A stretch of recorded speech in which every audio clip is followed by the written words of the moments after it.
Assalamualaikum warahmatullahi wabarakatuh. Selamat pagi anak-anak, berjumpa kembali dengan saya, Bu Fitria. Untuk hari ini kita masuk ke topik yang baru tentang pemisahan campuran ya. Kalau minggu kemarin kalian sudah belajar tentang apa itu asam, basa, dan garam. Untuk hari ini kita akan belajar tentang metode-metode pada pemisahan campuran. Langsung saja kita mulai pembelajaran hari ini. Silahkan diperhatikan dengan baik.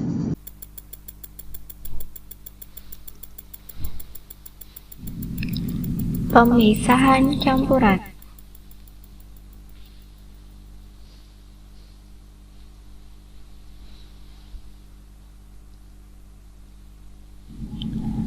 Untuk kompetensi inti yang akan kalian capai ada KI 3 dan KI 4. Untuk KI 3, memahami pengetahuan faktual, konseptual, dan prosedural berdasarkan rasa ingin tahunya tentang ilmu pengetahuan, teknologi, seni, budaya, terkait fenomena dan kejadian tampak mata. Untuk KI 4, mencoba, mengolah, dan menyaji dalam ranah konkret menggunakan, mengurai, merangkai, memodifikasi, dan membuat, dan ranah abstrak, menulis, membaca, menghitung, menggambar, dan mengarang sesuai dengan yang dipelajari di sekolah dan sumber lain yang sama dalam sudut pandang atau teori.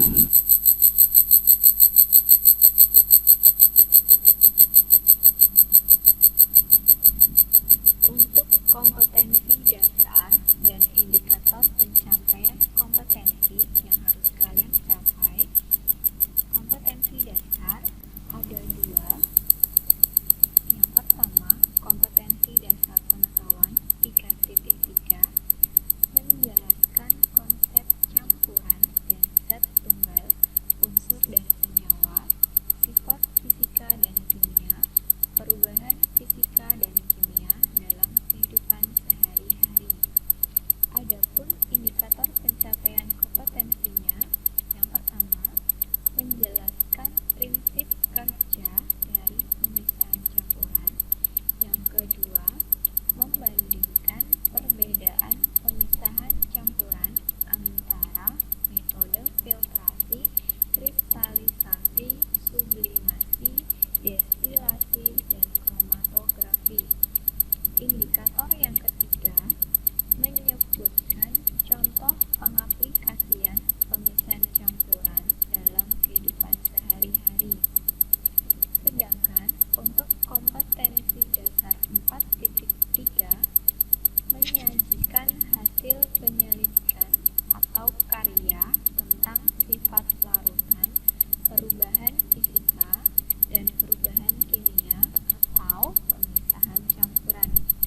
Adapun indikator pencapaian kompetensi untuk KD 4.3 terdapat 3 aspek.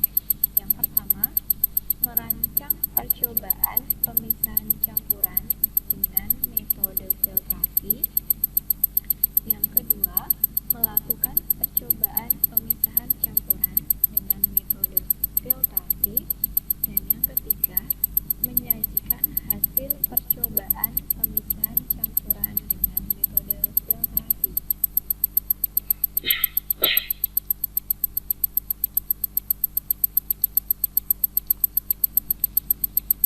Adapun tujuan pembelajaran yang harus kalian capai hari ini adalah melalui kegiatan pengamatan presentasi bersuara tentang pemisahan campuran, peserta didik dapat 1. Menjelaskan prinsip kerja dari pemisahan campuran dengan tepat. 2. Membandingkan perbedaan prinsip pemisahan campuran antara metode filtrasi, kristalisasi, sublimasi, destilasi, dan kromatografi. 3. Menyebutkan contoh pengaplikasian pemisahan campuran dalam kehidupan sehari-hari. Selain itu, melalui kegiatan percobaan pemisahan campuran, peserta didik dapat 1. Merancang percobaan pemisahan campuran metode filtrasi dengan benar. 2. Melakukan percobaan pemisahan campuran metode filtrasi dengan benar. 3. Menyajikan hasil percobaan pemisahan campuran metode filtrasi dengan benar.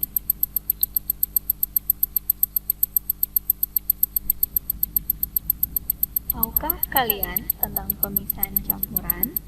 Pada pertemuan sebelumnya, kalian sudah belajar tentang campuran.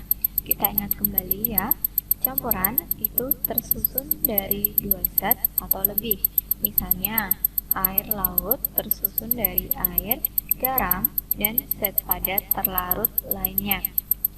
Campuran terbentuk dari gabungan beberapa unsur atau senyawa, sehingga untuk memisahkan komponen-komponen penyusun campuran dapat dilakukan dengan berbagai cara sesuai dengan karakteristik sifat zat-zat penyusunnya.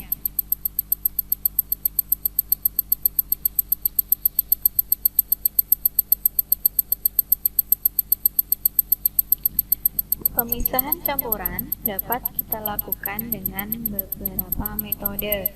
Untuk hari ini kita akan belajar jenis-jenis pemisahan campuran. Ada 7 metode yang akan kita pelajari.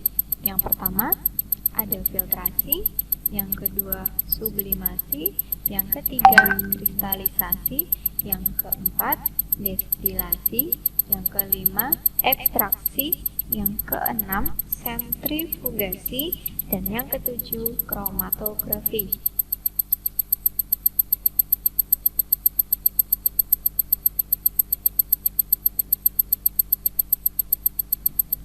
Filtrasi. Pasti kalian sudah pernah melakukan pemisahan campuran secara filtrasi. Apa itu filtrasi? Filtrasi adalah metode pemisahan campuran yang digunakan untuk memisahkan padatan dari fluida berdasarkan perbedaan ukuran partikel dengan menggunakan penyaring. Fluida itu sendiri terdiri dari zat cair dan juga zat gas. Filtrasi itu nanti akan menghasilkan 2 jenis zat. Yang pertama filtrat dan residu. Apa itu filtrat? Filtrat itu adalah hasil dari filtrasi, sedangkan sisanya yang tertinggal di penyaring itu dinamakan dengan residu.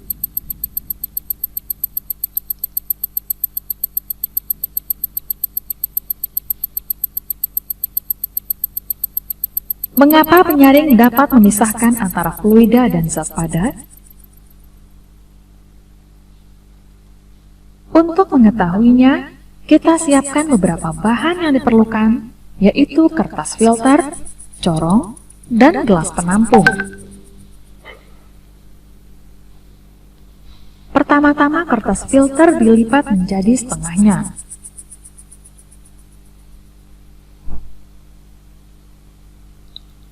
Dilipat lagi menjadi seperempatnya. Kemudian kertas dibuka. Tempatkan kertas pada corong. Lalu tuangkan campuran ke dalam gelas penampung melalui corong.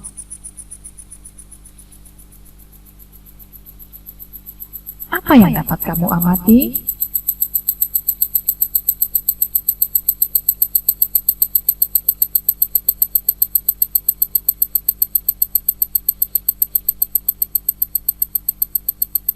Terlihat bahwa penyaring memiliki lubang-lubang yang berukuran lebih kecil daripada partikel zat padat dan lebih besar daripada partikel fluida, sehingga penyaring dapat menahan partikel zat padat tetapi meloloskan partikel fluida.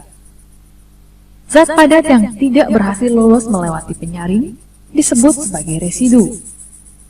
Fluida yang berhasil lolos melewati penyaring disebut sebagai filtrat. Dengan demikian, pada akhirnya kita dapatkan komponen penyusun campuran secara terpisah, yaitu residu dan filtrat.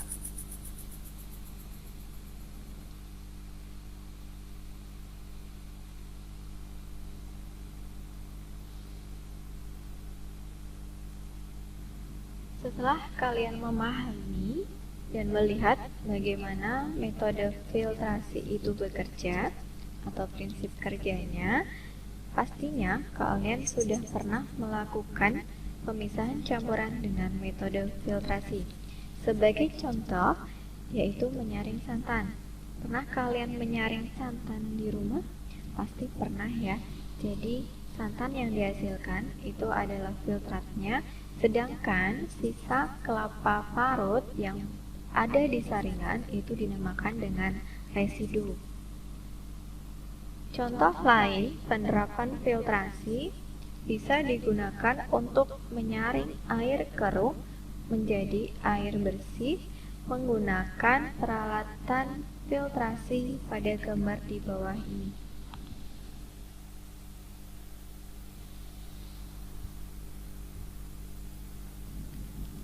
Metode pemisahan campuran selanjutnya adalah destilasi. Apa itu destilasi? Pernahkah kalian melakukan pemisahan campuran secara destilasi? Destilasi adalah pemisahan campuran untuk memperoleh suatu bahan berwujud cair yang terkotori oleh zat padat atau bahan lain yang titik didihnya berbeda.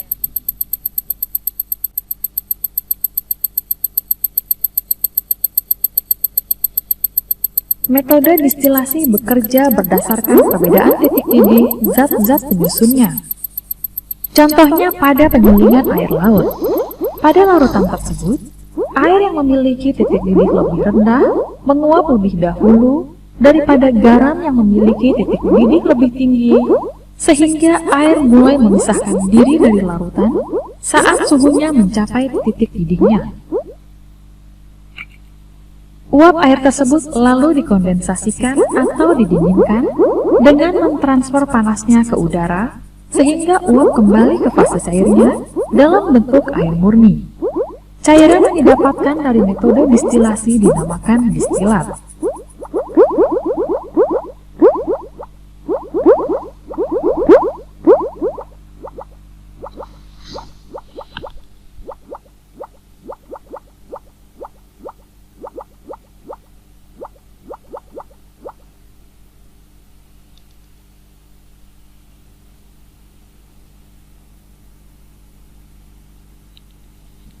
Lalu, contoh penerapan destilasi itu untuk apa saja?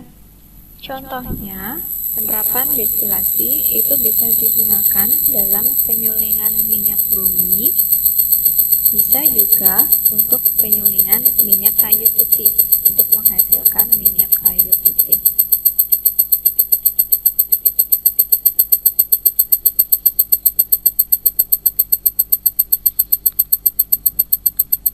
Metode pemisahan campuran selanjutnya adalah sublimasi.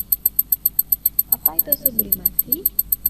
Sublimasi adalah pemisahan campuran dengan menguapkan zat padat tanpa melalui fase cair terlebih dahulu, sehingga kotoran yang tidak menyublim akan tertinggal. Tidak semua bahan ini bisa dilakukan pemisahan secara sublimasi. Hanya bahan-bahan yang mudah menyublim seperti kamfer dan iod.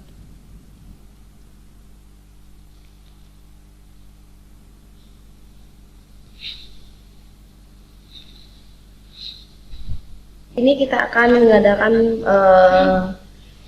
percobaan pemisahan campuran dengan sistem sublimasi, ya, di mana campuran yang homogen dipisahkan dengan cara penyaringan, kristallisasi, pendinginan, kromatografi, dan sublimasi. Alat yang kita gunakan ini gelas kimia, sendoknya atau spatula, bunsen, rasa asbes, tungku kaki 3, cawan penguap, kemudian pengganti api, ya. Sedangkan zat yang kita gunakan bahannya adalah garam dapur, kemudian kapur barus pengganti dari iodium, karena iodiumnya nggak terlalu berbahaya, makanya diganti dengan kapur barus. Kenapa? Karena dia akan homogen dengan garam NaCl. Nah, kita mulai ya. Kita campurkan antara garam dengan kapur barus ini. Di kapur barusnya dihaluskan dulu, kemudian dicampurkan seperti ini ya. Agak susah melarut ya yang kapur barus ini. Nah, seperti ini.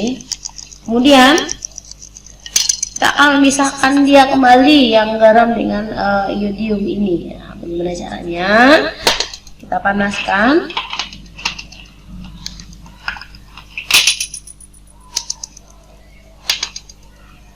Seperti biasa. Kita panaskan larutan garam dapur NaCl yang sudah bercampur dengan kapur barus tadi, atau bisa diganti dengan iodium. Kemudian ditutup dengan cawan penguap yang di atasnya dikasih batu es. Fungsi batu es di sini menjaga agar kalau misalnya iot atau kapur barus itu menguap, dia akan tetap tinggal di ekor cawan. Nah, kita akan melihat itu bisa tidak dengan sublimasi seperti ini. Terbukti kalau misalnya antara lautan garam dan kapur barus ini bisa terpisah atau tidak. Kita tunggu beberapa saat. Oke, jadi berarti udah ada nampak di ekor cawan, karena kita udah melakukan beberapa menit, dan bisa kita lihat. Tapi hati-hati, jangan dibuka secara manualnya yang cawan ini, karena asapnya akan menguap dan itu akan mengakibatkan kerusakan pada saluran pernapasan. Jadi kalau bisa membukanya di ruangan terbuka, kemudian kita harus memakai masker untuk pengen tahunya betul atau tidak dia menguap yang kapur barus tadi dan melekat di ekor cawan tadi. Ya, coba kita buka. Kita matikan dulu apinya untuk amannya. Kita buka, kita masukkan dulu ke sini. Oke, bisa dilihat di sini. Nah, di ekor cawan itu adalah yang kapur barus tadi. Ini kita akan mengadakan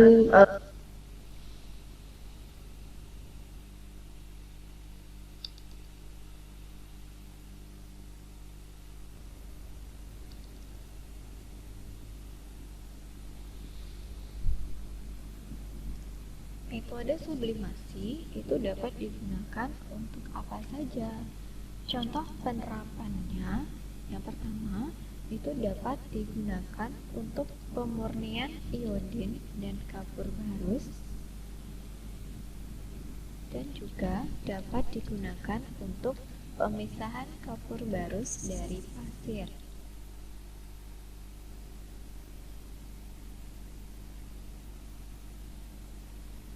Pemisahan campuran selanjutnya yaitu dengan metode kromatografi. Pernah kalian mendengar istilah kromatografi?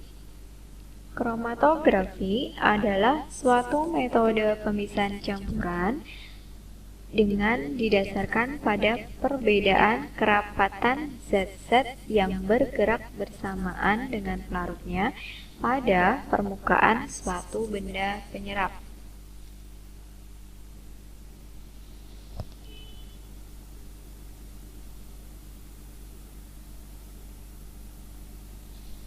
Metode kromatografi adalah metode yang digunakan untuk memisahkan zat-zat penyusun suatu campuran berdasarkan perbedaan kemampuan melarut dalam pelarut tertentu dengan menggunakan kertas sebagai medianya. Langkah-langkahnya adalah membuat garis pada salah satu ujung kertas.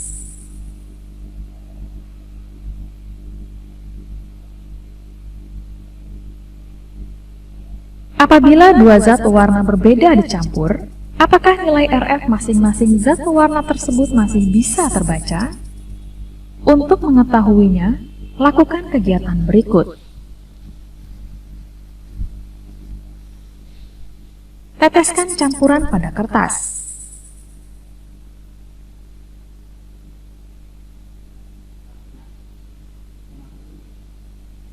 Celupkan kertas tersebut pada pelarut. Amati apa yang terjadi. Ternyata terjadi pemisahan zat warna.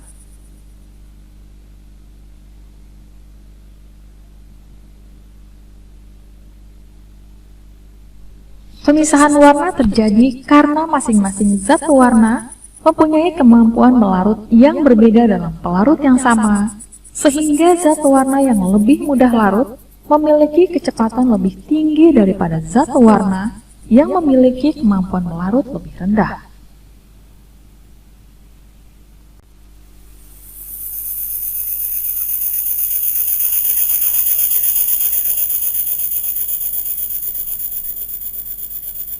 Pemisahan campuran dengan metode kromatografi dapat diterapkan untuk yang pertama, mengidentifikasi kandungan zat-zat tertentu dalam suatu bahan makanan, atau juga untuk mengidentifikasi hasil pertanian yang tercemar oleh pestisida.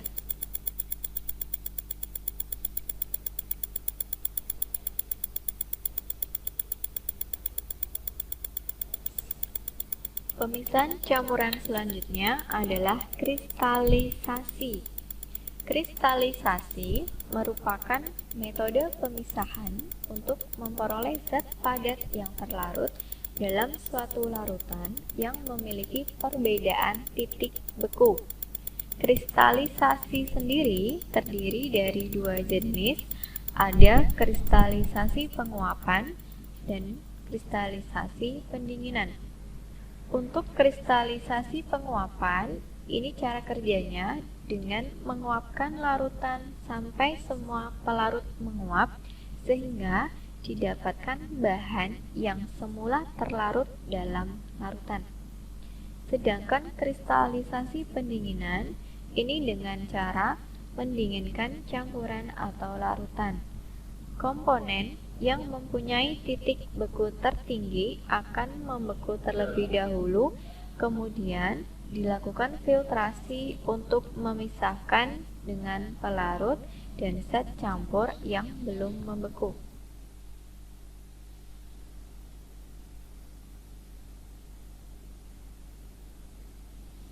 Alat pertama yang kita gunakan adalah kaki 3 beserta kasanya. Yang kedua yakni pembakar spiritus. Yang ketiga korek api. Yang keempat cawan porselen. Dan yang kelima yakni pengaduk kaca. Adapun bahan yang kita gunakan dalam percobaan kali ini yakni yang pertama air dan yang kedua garam. Langkah pertama yang kita lakukan yakni menuangkan garam ke dalam wadah air. Tuang secara perlahan garam ke dalam beker gelas yang telah berisi dengan air.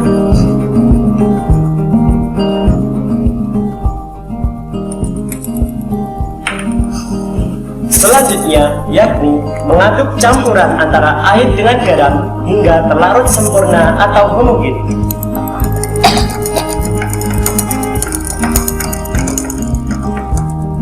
Larutan sudah homogen atau sudah terlarut sempurna. Langkah selanjutnya yang kita lakukan yakni menuangkan larutan garam yang telah homogen ke dalam cawan porselen. Kita tuangkan secara perlahan.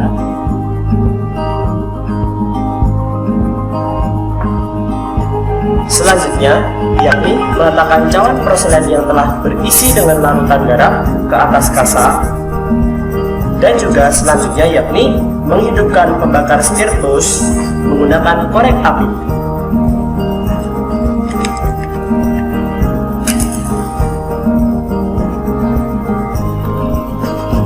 Selanjutnya, letakkan pembakar spiritus di bawah kaki.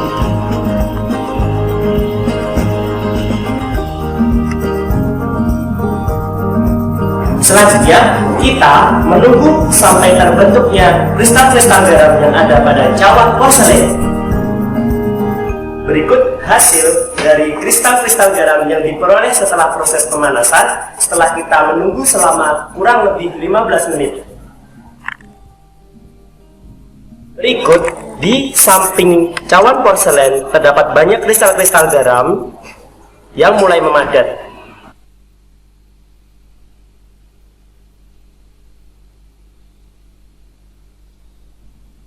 Metode kristalisasi ini dapat diterapkan dalam industri pembuatan garam, jadi pembuatan garam dari air laut, dan juga dapat digunakan dalam pertambangan belerang.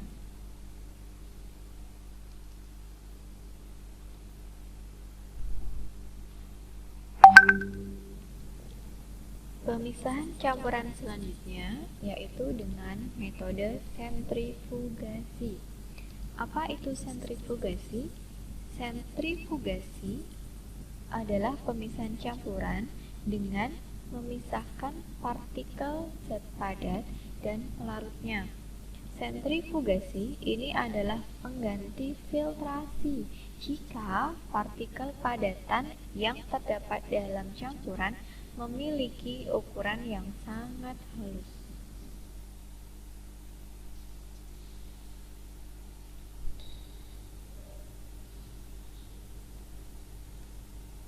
Sentrifugasi yakni memisahkan partikel berdasarkan ukuran, bentuk, dan viskositas medium dengan memanfaatkan gaya sentrifugasi dan gaya gravitasi. Ada beberapa jenis-jenis sentrifugasi: specialty centrifuge, retrograde centrifuge, dan ultracentrifuge.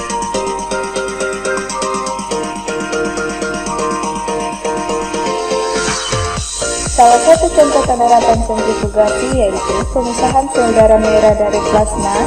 Sampel darah dimasukkan ke dalam tabung sentrifuge dan dimasukkan ke dalam alat sentrifugasi dan diputar selama beberapa menit hingga sel darah merah mengendap di bawah tabung.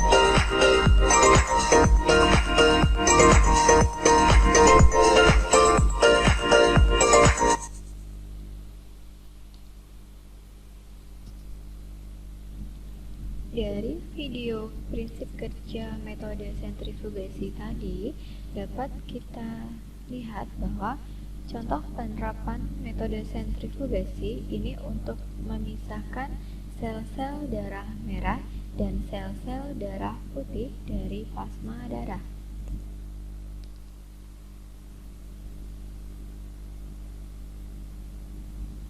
Pemisahan campuran yang terakhir adalah ekstraksi. Apa itu ekstraksi? Ekstraksi merupakan metode pemisahan dengan melarutkan bahan campuran dalam pelarut yang sesuai. Ekstraksi sederhana dilakukan dengan merendam bahan dalam pelarut dalam zat yang diinginkan. Setelah beberapa waktu, larutan dipisahkan dari ampasnya. Sebagai contoh, gambar di samping ini adalah ekstraksi pelarut untuk minyak atsiri bunga-bungaan. Jadi ini untuk menghasilkan minyak atsiri dari bunga-bunga.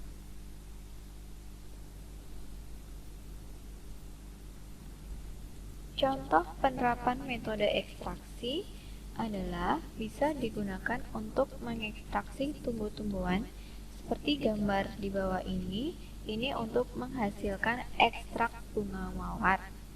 Lalu, penerapan ekstraksi yang lainnya digunakan untuk pemurnian logam.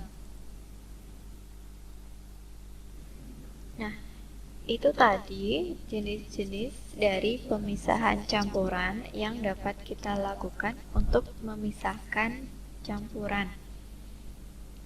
Untuk prinsip kerja berbeda ya, jadi untuk tiap-tiap metode memiliki prinsip kerja yang berbeda dan setiap bahan tidak bisa menggunakan prinsip pemisahan campuran yang sama, harus disesuaikan dengan karakteristik sifat bahan itu sendiri. Sekian materi pemisahan campuran yang saya sampaikan. Semoga semoga memberi manfaat untuk kalian. Terima kasih. Wassalamualaikum warahmatullahi wabarakatuh.